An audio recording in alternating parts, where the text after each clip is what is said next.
Bueno, sean bienvenidos a la tercera parte del síndrome hematoso. Una de las causas del síndrome hematoso generalizado es la insuficiencia cardíaca. Con este ya terminamos el tópico de insuficiencia cardíaca, que hablamos sobre las clasificaciones y damos algunas pinceladas del tratamiento.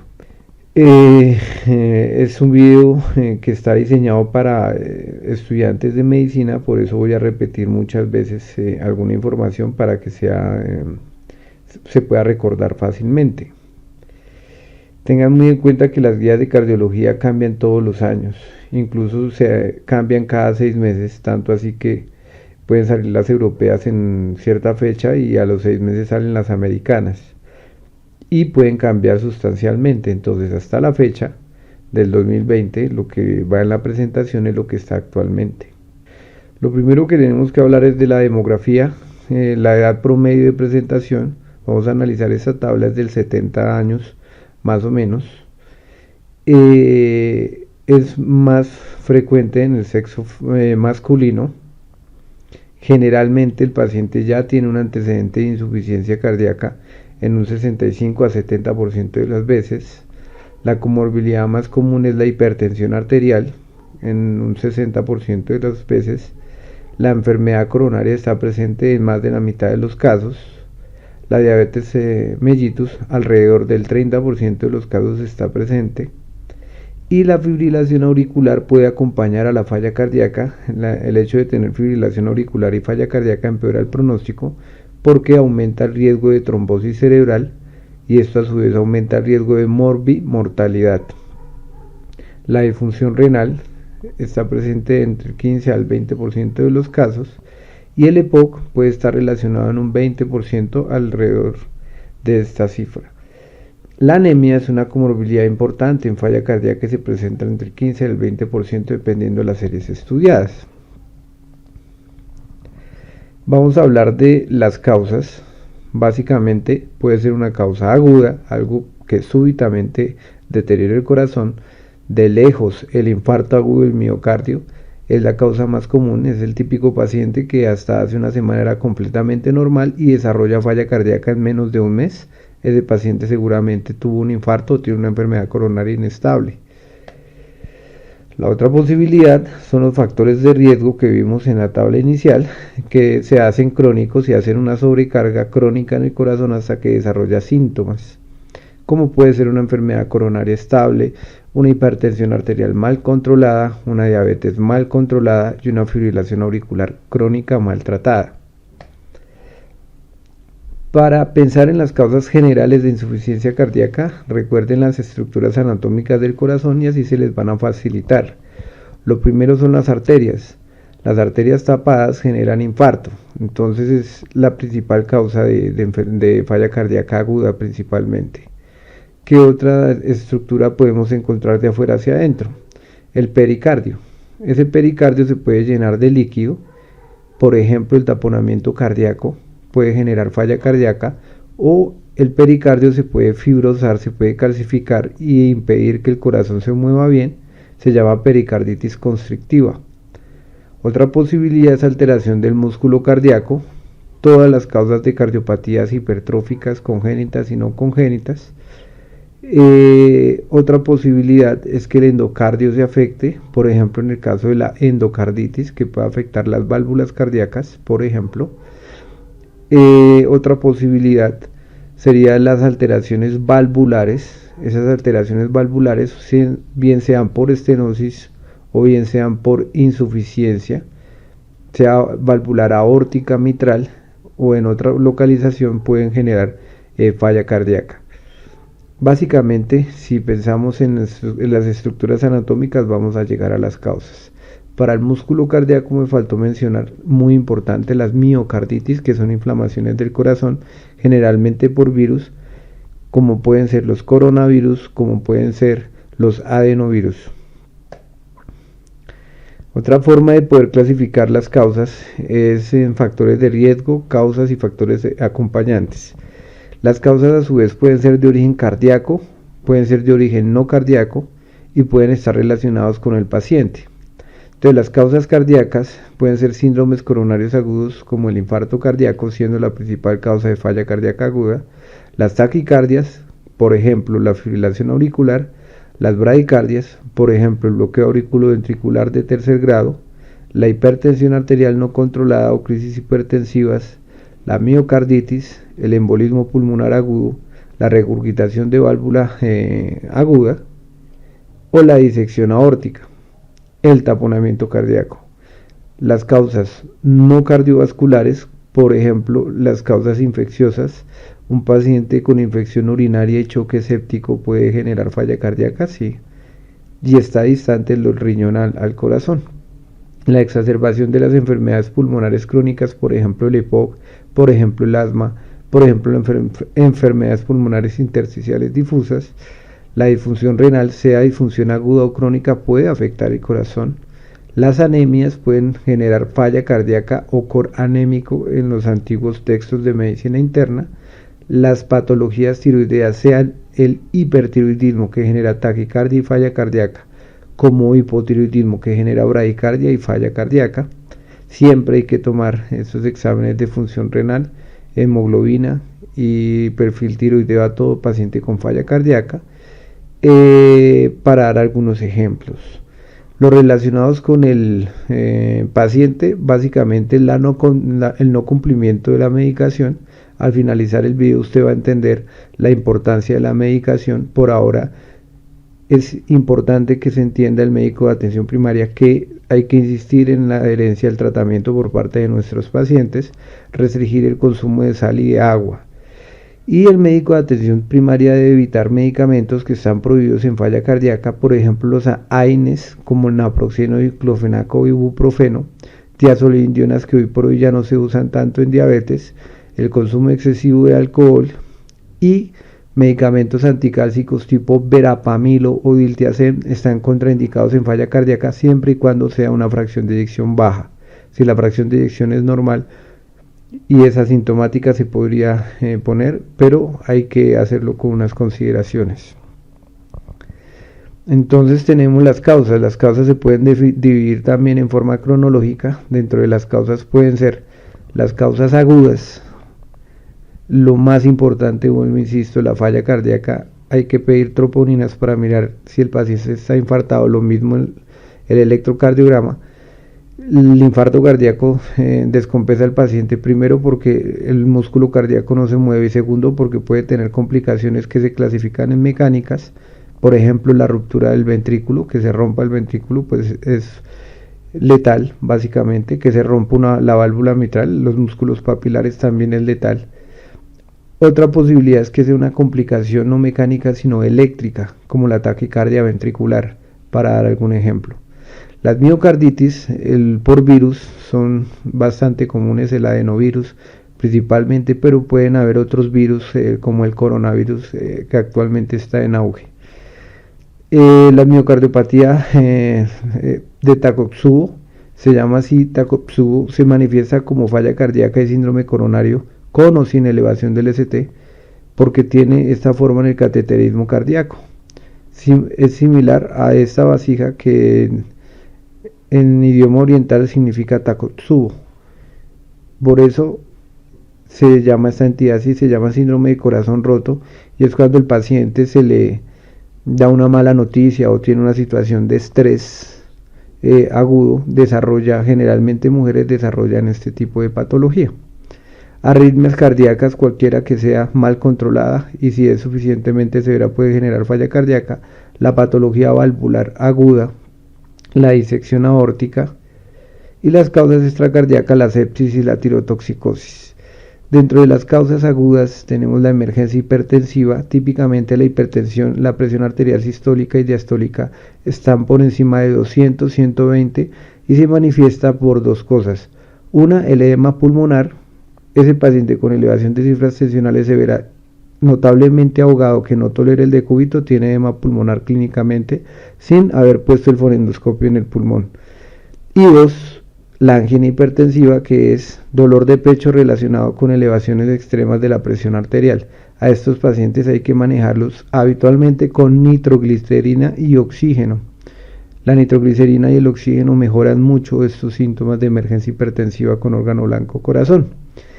Y a nivel, las causas crónicas pues se van a inestabilizar básicamente por la mala adherencia al tratamiento, por la no obediencia a la restricción hidrosalina, por progresión de enfermedad valvular o por estados comórbidos descompensados. ¿Cómo sería el algoritmo de la insuficiencia cardíaca aguda? Porque no es lo mismo la aguda a la crónica. En la aguda, el paciente con sospecha de insuficiencia cardíaca, lo primero hay que mirar el estado de perfusión. Si el paciente está hipoperfundido, o sea, está frío, le recuerdo que hay un video previo a este que es la parte 2. Si el paciente está frío, está en choque. Y si está en choque, lo primero que tiene que hacer es soporte vasopresor, bien sea con noradrenalina, y si con noradrenalina no alcanza a controlar la presión, puede ser vasopresina. ¿Correcto? Una vez solucione el choque, el paciente mire si tiene falla ventilatoria. Si tiene dificultad respiratoria, se puede tratar con oxígeno a bajos flujos como cánula, oxígeno a altos flujos, por ejemplo sistemas Venturi, por ejemplo máscaras de no reinhalación. Y si con el flujo no es suficiente, iniciamos presiones como la ventilación mecánica no invasiva, que estaría indicada la no invasiva siempre y cuando el paciente no esté infartado. En edema pulmonar está muy indicada siempre y cuando no esté infartado, porque es una contraindicación. Y si con la ventilación mecánica no invasiva no se logró el objetivo, pasaríamos a ventilación mecánica invasiva.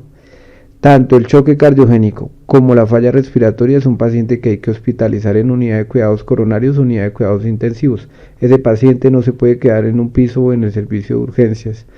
Y mientras se hace el traslado debe estar en el área de reanimación de urgencias porque es un paciente de muy alto riesgo, puede fallecer. Posteriormente hacemos la identificación de la causa, que se hace la estrategia CHAMP. C de síndromes coronarios, hay que hacer electrocardiograma y troponinas. Hay que tomar la presión arterial. Si hay una elevación severa de la presión arterial, hay que disminuirla con nitroglicerina. En el electrocardiograma evidenciar arritmias y corregir la arritmia. Por ejemplo, una fibrilación auricular con una respuesta de 160 a 180 ventricular, hay que corregirla, para dar ejemplo. Si hay una causa mecánica, por ejemplo una válvula rota, una endocarditis, algo que generó disfunción valvular aguda, generalmente el manejo es quirúrgico y siempre tener en mente el embolismo pulmonar. Si encontramos alguna causa corregible, pues hay que darle el tratamiento de corrección, ¿correcto? Los péptidos natriureicos, siempre en medicina se ha querido diagnosticar con algún examen que ayude al clínico para la falla cardíaca a hacer el diagnóstico más acertado. Y se han inventado muchas situaciones, por ejemplo el electrocardiograma realmente es insuficiente solo para hacer el diagnóstico de insuficiencia cardíaca. Por ejemplo, la radiografía de tórax es insuficiente sola para hacer el diagnóstico de falla cardíaca. Se inventaron estos marcadores séricos que son los péptidos natriureicos. Esos péptidos natriureicos realmente son benéficos, son buenos. Cuando ellos salen se estimula la secreción de estos a nivel cardíaco por sobredistensión de la fibra muscular. Entonces, cuando hay sobrecarga de volumen o de presión, se sobreestira el miocito y esta sobredistensión genera liberación de péptidos natriureicos. El pre-proBNP, por alguna señal, que generalmente la distensión del miocito, se va a convertir en proBNP y sale la sangre para este NT-proBNP convertirse en BNP y hacer su acción fisiológica, ¿correcto? Hay BNPs de tipo A, de tipo B y de tipo C. El A está en los atrios, el B está en los ventrículos y el C puede estar en el sistema nervioso central o en el endotelio. ¿Cómo actúan los péptidos natriureicos? Básicamente activan sobre el supersistema de proteínas G y va a estimular la eliminación de sodio a nivel del riñón. Al eliminar sodio al nivel del riñón disminuye agua y disminuye el volumen y con eso disminuye la presión y la carga del miocito. Esto es benéfico, esto es contrarregulador al sistema renina-angiotensina-aldosterona. De hecho, su liberación inhibe la producción de renina-angiotensina-aldosterona y con esto disminuye la fibrosis. El problema es que no dura mucho tiempo en el organismo y es lisado por la neprilicina. ¿Cómo usamos los péptidos natriureicos? El objetivo de usar los péptidos natriureicos es para el diagnóstico de falla cardíaca. Si están elevados, apoya el diagnóstico de falla cardíaca. Si son normales o negativos, disminuye la probabilidad notablemente de la falla cardíaca. El problema es que es punto de corte para el BNP y para el ProBNP cambian, dependiendo de la edad, principalmente para el ProBNP. Vemos que a los 75 años el valor normal es 1800, a los 50 años es de 900 y menos de 50 años es de 450. Y el BNP mayor de 500. Ese sería el punto de corte. Si está por debajo de estos puntos de corte, hace poco probable la falla cardíaca, y si está por encima de estos puntos de corte, hace muy probable la falla cardíaca. Los péptidos natriureicos también pueden funcionar como un marcador de evolución. Si ellos se elevan a pesar del tratamiento, quiere decir o que el paciente ha progresado en su enfermedad, o quiere decir que el paciente no consume la medicación, no es adherente al manejo, o puede sugerir cambios al médico en el tratamiento. Tal vez al paciente hay que adicionarle otra terapia diferente. Entonces sí es bueno tener unos péptidos natriureicos aparte del diagnóstico de base para hacer el seguimiento en cada control. Se puede hacer cada 3 meses y observar que estos péptidos vayan disminuyendo en cada consulta. Si van disminuyendo quiere decir que el tratamiento ha sido efectivo, si van aumentando quiere decir que algo está sucediendo. El BNP es la hormona activa, mientras que el NT-proBNP es la hormona inactiva. La vida media del BNP es de 20 minutos, mientras que el NT-proBNP es de 120 minutos. Y la eliminación se realiza por receptores específicos, mientras que el NT-proBNP la eliminación es principalmente renal. ¿Qué quiere decir esto? Que el NT-proBNP tiene desventajas si el paciente sufre del riñón, porque puede falsamente estar elevado, y en un paciente renal uno debería elegir el BNP, por ejemplo. ¿Cómo sería un algoritmo diagnóstico en insuficiencia cardíaca? Entonces el paciente tiene sospecha clínica de insuficiencia cardíaca. Generalmente hay antecedentes de enfermedad coronaria, o hay historia de hipertensión arterial o de diabetes mellitus como factores de riesgo en los antecedentes médicos, o existe exposición a tóxicos si existe el antecedente de cáncer. Los fármacos cardiotóxicos son las antraciclinas, o existe antecedente de irradiación torácica para tratamiento de cáncer. Es frecuente que haya antecedente de que toman furosemida, y eso le podría sugerir que el paciente tiene historia de edemas. Y la clínica, lo más importante aparte de los edemas, es la disnea paroxística nocturna y la ortopnea. Posteriormente hacemos un examen físico observando si existe galope, S3, S4, estertores, edema bilateral, soplo, ingurgitación yugular, latido apical desplazado o ampliado lateralmente. El electrocardiograma no tiene ningún hallazgo específico. Realmente es sensible en el sentido de que cualquier alteración suma. El solo hecho de tener taquicardia ya hace que el electro sea sugestivo de falla cardíaca. No requiere tener crecimiento de cavidades, y no busquen crecimiento de cavidades. Si lo tiene es bastante específico, pero si no lo tiene no le descarta falla cardíaca. Simplemente cualquier anomalía, sea en la frecuencia, en el ritmo, en lo que sea, puede sugerir falla cardíaca. La mayoría de centros en atención primaria no tienen los péptidos natriureicos, no lo tienen. Y el médico de atención primaria debe siempre pedir el ecocardiograma, no tiene que ser especialista. Si usted es rural, si usted es médico general, si es médico de familia, si es médico internista, debe solicitar ecocardiograma ante estos síntomas, siempre. Si puede medir el BNP ProBNP, si está por debajo de estos valores, descarta, hace poco probable la falla cardíaca y hay que considerar otro diagnóstico. Pero si están por encima, igual hay que hacer un ecocardiograma, ¿correcto? ¿Cómo se escribe el diagnóstico de insuficiencia cardíaca en una historia clínica? Cuando llegan a la clínica, el diagnóstico que se cree que se pone es insuficiencia cardíaca, y realmente el diagnóstico es mucho más amplio. Y uno ve a los estudiantes de medicina en la clínica muy estresados por esa situación, ¿correcto? ¿Cómo va a salir en la historia clínica? Va a salir insuficiencia cardíaca congestiva, fracción de eyección de tanto, o por establecer un estadio B, NIHA 3, Stevenson C, de etiología isquémica o de etiología valvular o de etiología hipertensiva o corazón de diabetes, por ejemplo, de cronología crónica o aguda o crónica agudizada.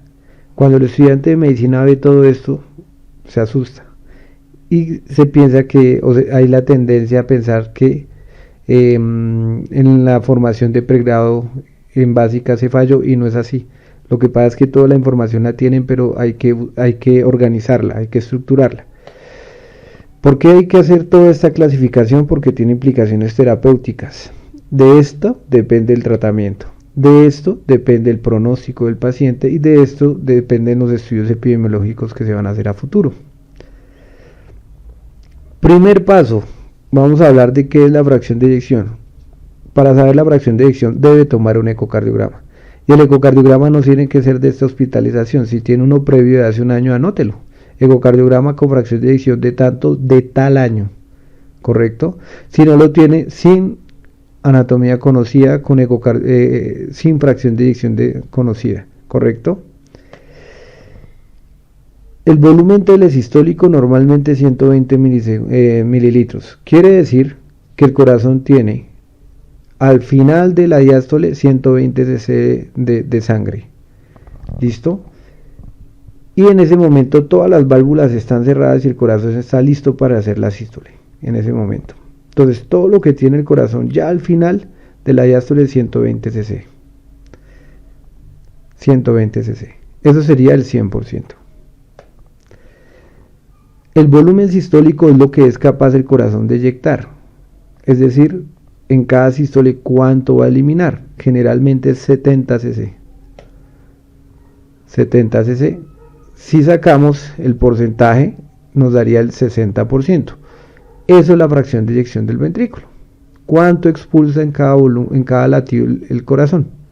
El 60% de lo que tenía para expulsar.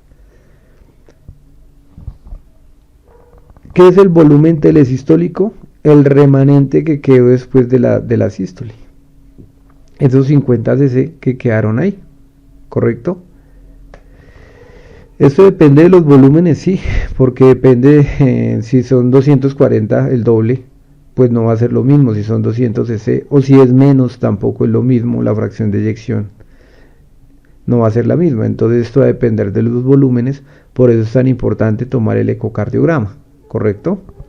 Pero básicamente la fracción de eyección es lo que expulsa el corazón, que debe ser el 60%. En insuficiencia cardíaca, la primera clasificación es la fracción de eyección. Si está por debajo del 40%, hablamos de fracción de eyección reducida. Si está entre 40 y 50, fracción de eyección limítrofe o borderline. Y si está por encima del 50%, es una fracción de eyección preservada. ¿Correcto? Lo primero que quiero que quede claro, y por eso aquí está en amarillo, es que cuando la fracción de eyección es reducida por debajo del 40%, los medicamentos que existen disminuyen mortalidad, han probado disminuir mortalidad, y hasta la fecha no existe ningún medicamento que disminuya la mortalidad en fracción de eyección normal, o sea, en fracción de eyección del 40 hacia arriba, no hay ningún medicamento que disminuya la mortalidad en falla cardíaca, no existe. Entonces usted, como médico de atención primaria, debe a todo paciente con fracción de eyección por debajo del 40% iniciar el tratamiento farmacológico. Lo debe iniciar usted, no debe ser especialista. ¿Qué efectos tiene la fracción de eyección? Aquí vamos a analizar esta gráfica y vemos la supervivencia, más supervivencia, menos supervivencia, en los años, en el tiempo. Entonces, cuando hay una fracción de eyección normal, el paciente a lo largo de los años tiende a tener una supervivencia superior a cuando está reducida. Nótese que cuando hay una fracción de eyección reducida, la mortalidad es mayor. Entonces, por eso es importante la fracción de eyección. Ahora, cuando miramos supervivencia en días, vemos que la fracción de eyección por debajo de 45 tiene una supervivencia menor con respecto a los que tienen una fracción de eyección por encima del 45%. Entonces uno diría arbitrariamente que los pacientes que tienen fracción de eyección por debajo del 40 tienen peor pronóstico, posiblemente sí, o por debajo del 45.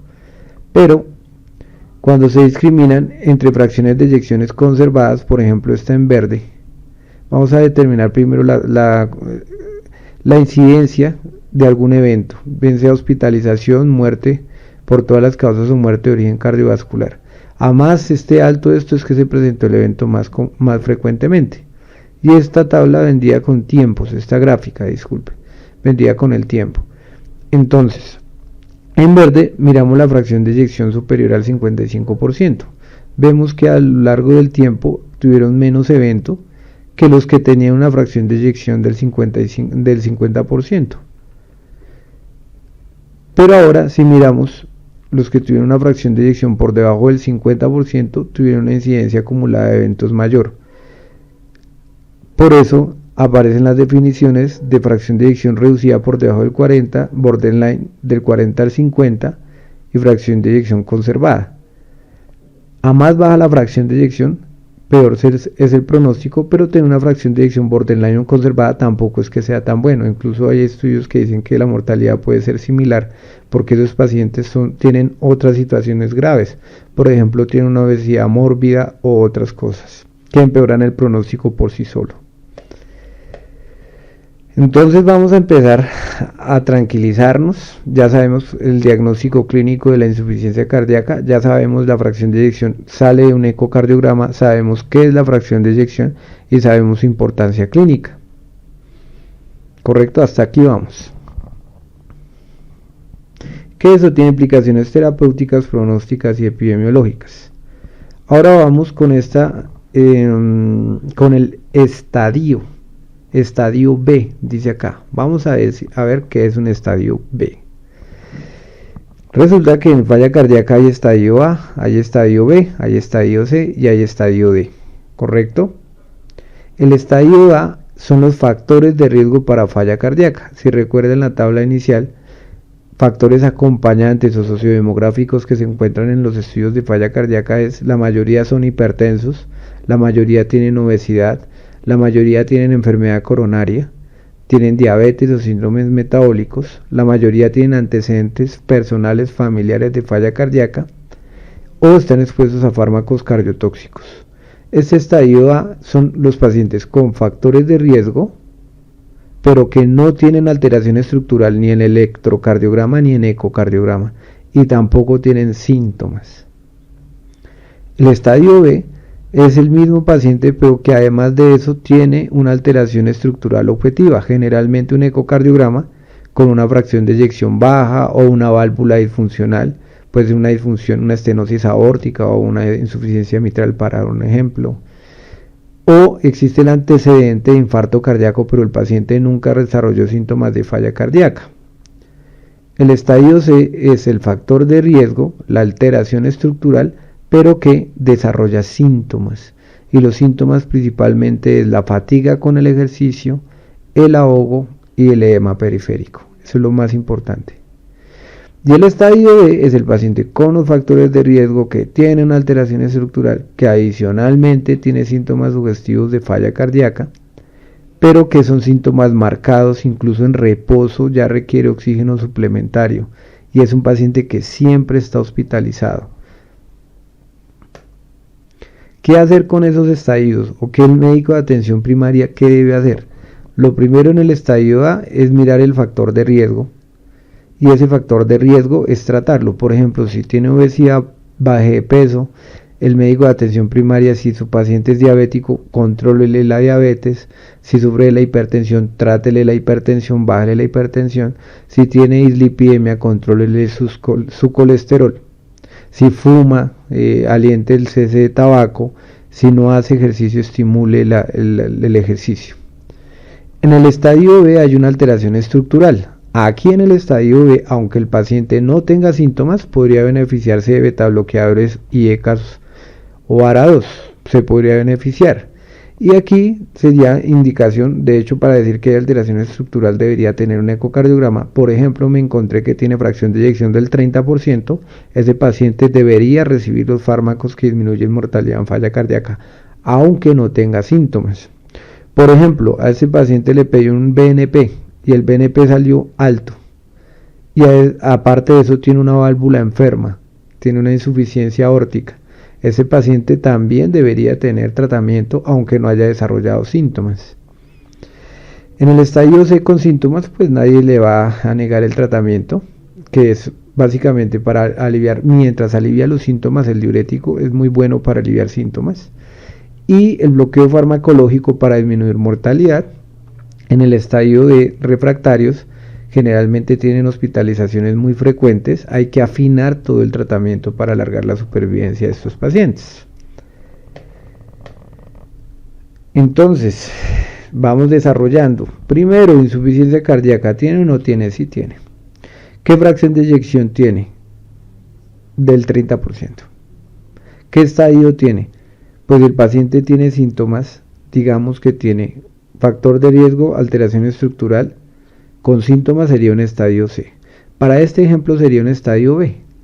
El estadio B, por ejemplo, ya es factor de riesgo, alteración estructural, sin síntomas, ¿correcto? Listo, ahí vamos.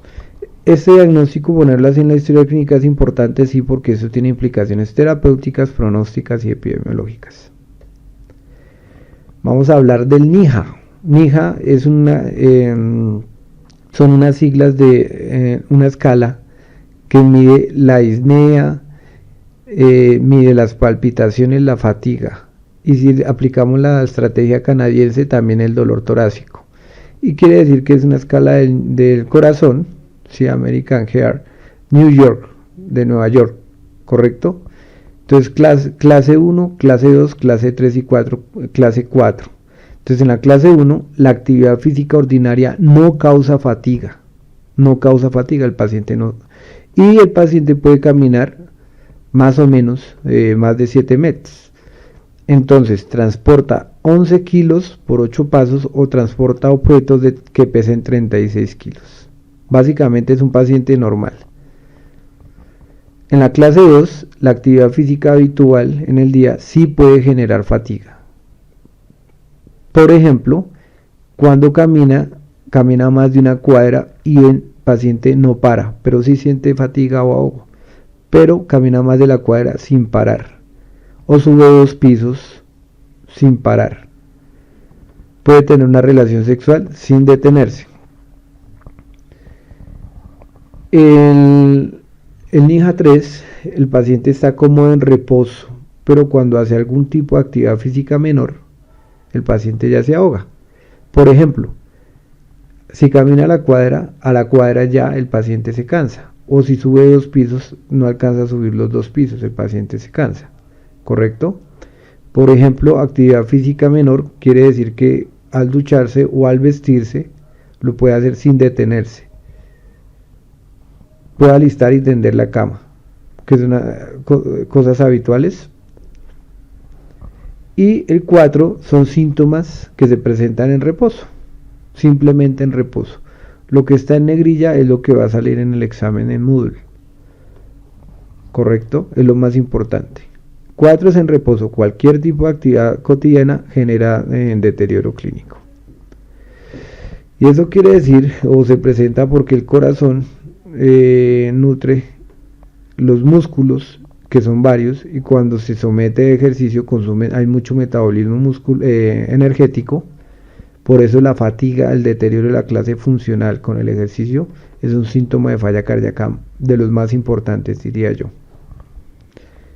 ¿Qué importancia tiene esto? Vamos a analizar este gráfico, proporción de supervivencia, lo que se acerca acá son los que más viven en el tiempo.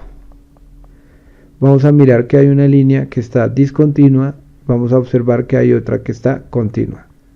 La que está continua son los pacientes que tienen mejor clase funcional, clase 1, 2, versus la discontinua que tienen peor clase funcional, es decir, 3 y 4.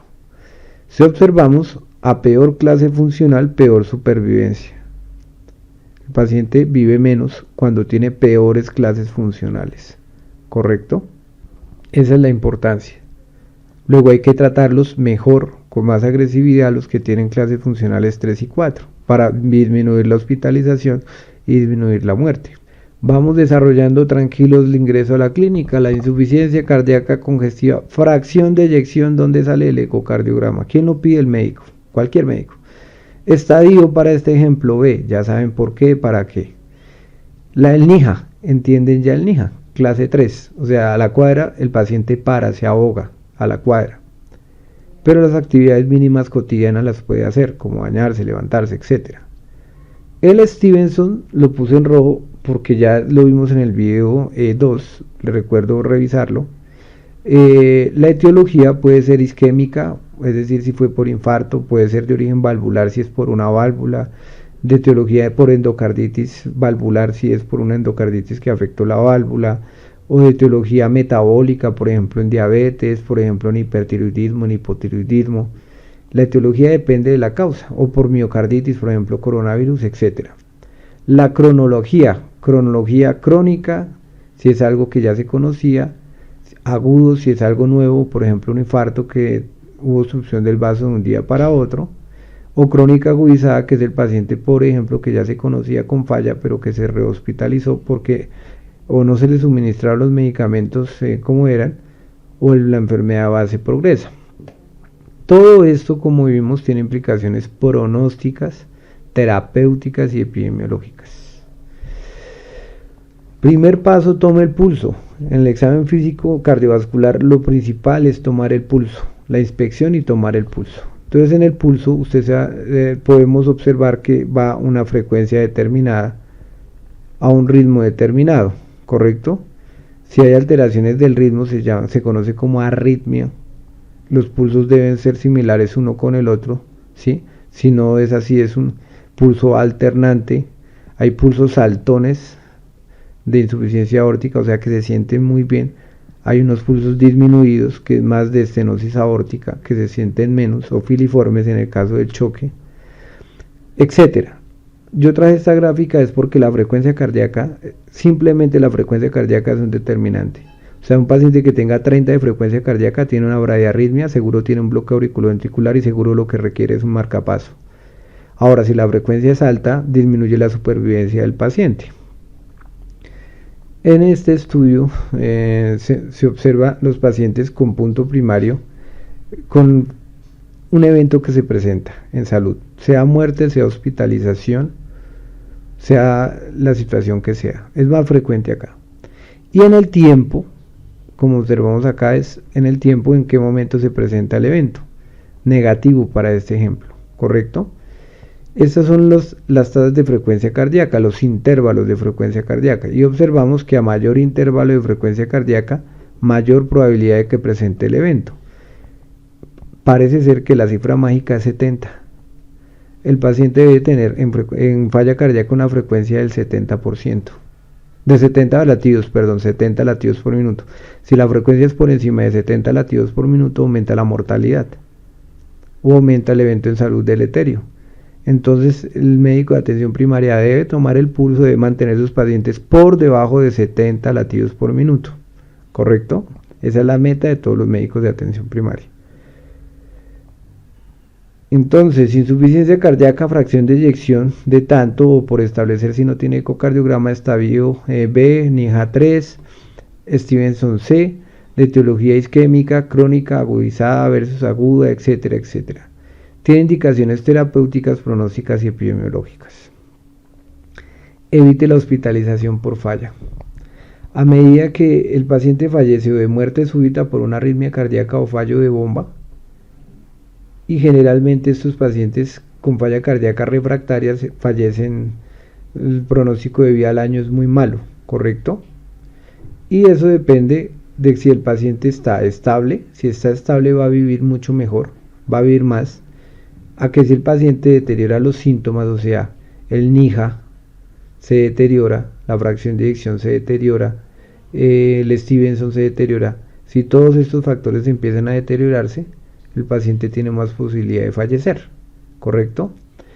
¿Qué sucede con las hospitalizaciones? Que cada vez que el paciente se hospitalice, aquí un ejemplo de hospitalización, sale con menos función cardiovascular, menos reserva cardiovascular.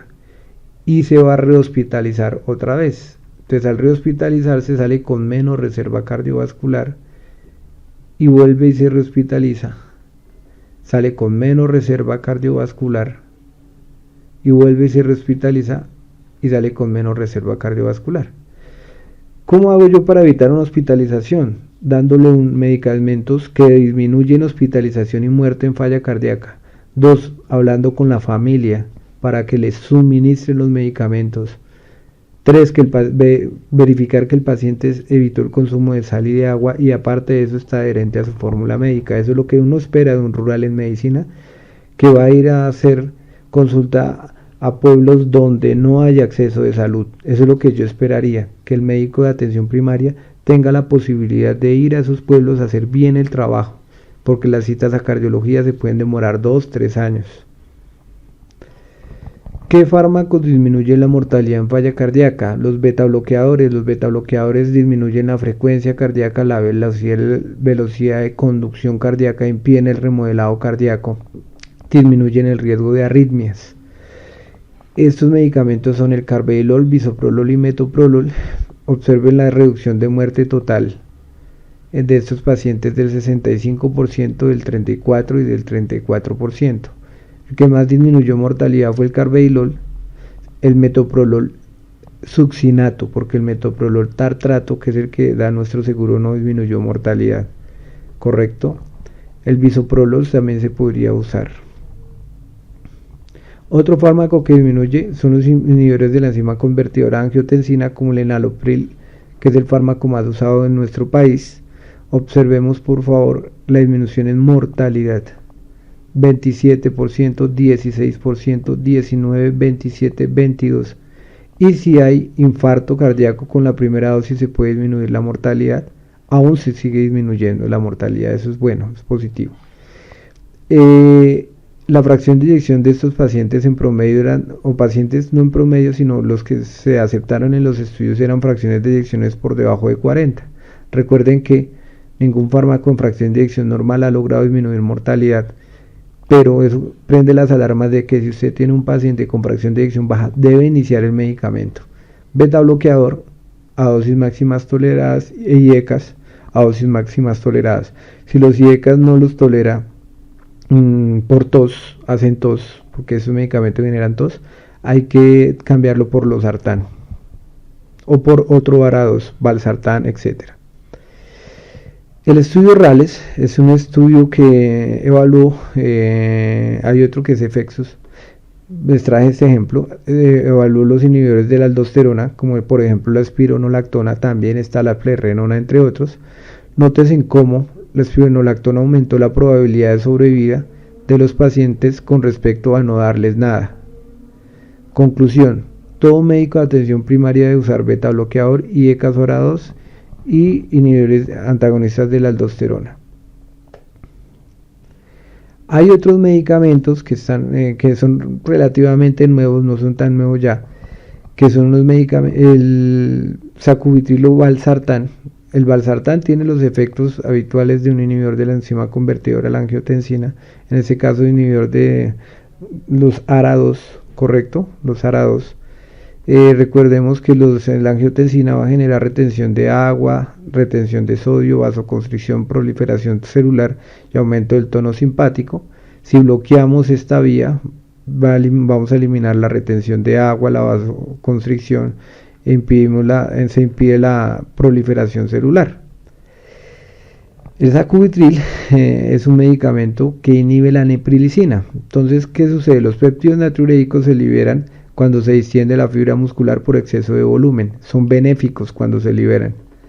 Y ellos lo que van a hacer es estimular la eliminación de sodio. Al disminuir el sodio, al sodio lo sigue el agua. Entonces va a generar el volumen circulante. Adicionalmente van a generar vasodilatación, con lo cual se tumba tanto la la postcarga, y con esto disminuye el trabajo cardíaco, y al disminuir el trabajo cardíaco disminuye el consumo de oxígeno, y adicionalmente disminuye la proliferación y disminuye el tono simpático. O sea, todos estos efectos son benéficos.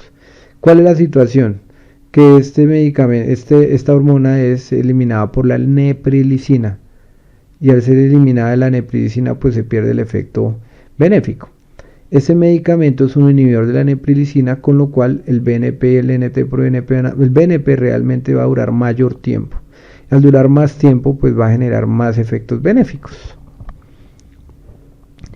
Este es el estudio que avala el uso de los inhibidores de neprilicina, sacubitril o valsartán, que es este medicamento que está acá.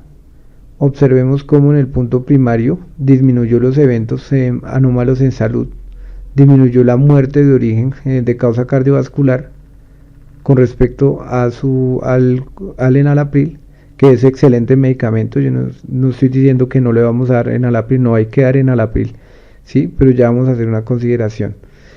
Disminuyó la hospitalización por falla cardíaca y disminuyó la muerte por algunas causas diferentes a falla cardíaca. O sea, este medicamento, con respecto al manejo habitual que se viene dando, que es beta bloqueador, enalapril y espironolactona, este medicamento podría entrar a reemplazar el enalapril en pacientes que hayan tenido deterioro clínico en su consulta de atención primaria. Podría entrar a reemplazarlo. Entonces, ¿qué se debe hacer con estos pacientes? Este es el algoritmo. Básicamente lo que esté en verde es lo que tiene mayor grado de evidencia, y lo que esté en amarillo es que tiene adecuada evidencia. Entonces, primer paso, el paciente tiene una insuficiencia cardíaca con fracción de eyección reducida y está asintomático. Aunque no esté sintomático y tiene fracción reducida, se puede iniciar también el tratamiento. Lo primero que hay que hacer es tratar con IECAS, enalapril. Es un medicamento que lleva muchos años, es muy bueno y es el primer tratamiento que se debe iniciar. Más un beta bloqueador. ¿Correcto? Ese es el primer medicamento a usar. Ahora, si la fracción de eyección es baja y el paciente sigue sintomático, se puede adicionar un inhibidor de aldosterona, por ejemplo, espironolactona. Hasta aquí debe llegar todo médico rural de atención primaria, todo médico general debería llegar mínimo hasta acá, que es iniciar beta bloqueador, IECAS y antagonistas de aldosterona, espironolactona, por ejemplo. Ahora, si el paciente sigue sintomático, hay que revisar que sí se esté tomando la medicación y las dosis que son. Pero si sigue sintomático, el paciente, si tolera el IECA o desarrollo tos y tocó cambiarlo por ARA2, pero lo tolera, podemos sustituir el IECA o ARA2 por un inhibidor de neprilicina, o sea, por el sacubitril o valsartán. Lo podemos sustituir, que vemos que disminuye la mortalidad, disminuye la hospitalización, mejora síntomas. Con respecto al enalapril lo podemos cambiar, ¿correcto? Pero solo si no se controla con los medicamentos habituales, principalmente costos en salud, ¿no? Y ser universal, la salud y la oportunidad y todas estas cosas. Si la frecuencia cardíaca es por encima de 70, como observamos, tener una frecuencia cardíaca por encima de 70 es malo, pues hay que bajarla. Si el paciente está en ritmo sinusal, se puede usar la ivabradina, que es un medicamento que disminuye la frecuencia cardíaca en ritmo sinusal, ¿correcto? Para yo iniciar ivabradina, debo primero que haber dado las dosis máximas de beta bloqueador toleradas por el paciente. Si el paciente, a pesar de las dosis máximas de beta bloqueador toleradas, no se controla en la frecuencia ventricular, pues debo iniciar ivabradina. Y posteriormente reviso el electrocardiograma. Si tiene un QRS ancho, es un bloqueo de rama. ¿Por qué es importante el QRS ancho? Para la terapia de resincronización cardíaca. Vamos a dar solamente una pincelada de lo que es esto. Recuerde que un QRS ancho es aquel que mide más de 2,5 cuadritos, más de 100 milisegundos. Dicho de otra forma, desde el inicio del complejo hasta la terminación del complejo. Eso es un bloqueo de rama, sea derecho, izquierdo, etc. Bueno, entonces la evolución es sabia. Entonces lo siguiente. Entonces el corazón, sucede que el corazón derecho e izquierdo deben estar sincrónicos, contraerse en forma sincrónica. Si uno se contrae antes o después del momento que debe contraerse, hace una sincronía cardíaca y tumba el gasto cardíaco. Y eso sucede en los pacientes que tienen un bloqueo de rama. Eso es lo que sucede.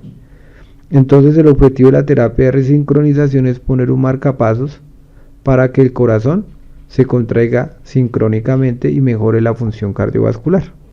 Ese marcapasos hace que el corazón sea sincrónico el derecho y el izquierdo para mejorar el gasto cardíaco.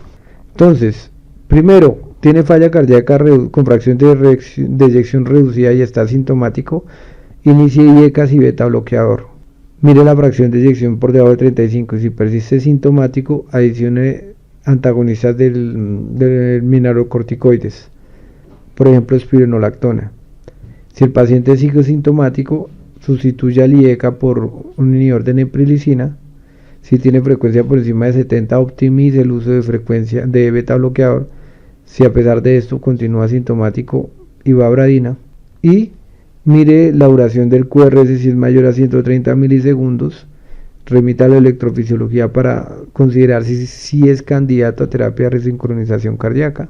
Corrija la anemia, pídale una hemoglobina. Si su paciente está anémico, tiene mayor probabilidad de mala clase funcional, mayor síntomas y mayor hospitalización.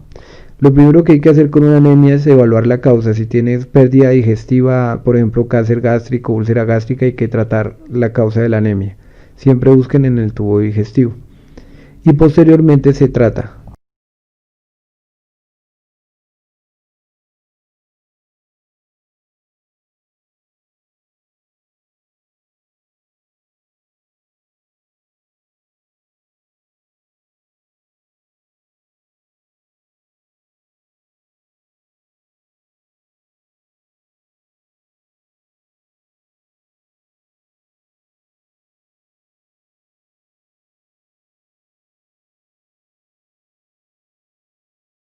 Entonces las indicaciones del tratamiento con hierro parenteral es si la ferritina es por debajo de 100 o si la transferrina es por debajo del 20%. Con una de las dos condiciones se trata el hierro en falla cardíaca. Corazón y diabetes, una pincelada de lo que son los SGLT2. Básicamente el SGLT2 es dos inhibidores. Lo que buscan es inhibir el cotransportador sodio-glucosa que está en el túbulo contorneado proximal. Resulta que ese receptor lo que hace es reabsorber el sodio y el agua y la glucosa. Entonces, como ya no lo reabsorben, pues disminuye la glucosa y disminuye el sodio. Ambos son gradientes fuertes osmóticos. Con eso disminuye gran cantidad de volumen intravascular y liberan al corazón de una forma impresionante. Aparte de eso, inhiben el sistema de renina-angiotensina-aldosterona, disminuyen el peso, disminuyen la presión arterial. Estos medicamentos deben ser usados en pacientes diabéticos con falla cardíaca y fracción de eyección reducida. No hay ninguna duda de que se deben usar. Los efectos, por ejemplo, en puntos primarios, se disminuyeron la tasa de eventos en pacientes con dapaglifosina, que es el medicamento, versus el placebo. Y para el caso de la empaglifosina también hubo una reducción de objetivo primario, muerte cardiovascular, muertes por cualquier causa y hospitalización por falla cardíaca. Entonces todo paciente diabético debe incluir en el arsenal terapéutico, si además tiene falla cardíaca, estos medicamentos. Muchas gracias por su atención, espero que el video haya sido de mucha ayuda. Nos vemos en la cuarta entrega del síndrome hematoso, que es el derrame pleural. Ya estamos por este escenario. Muchas gracias por su atención.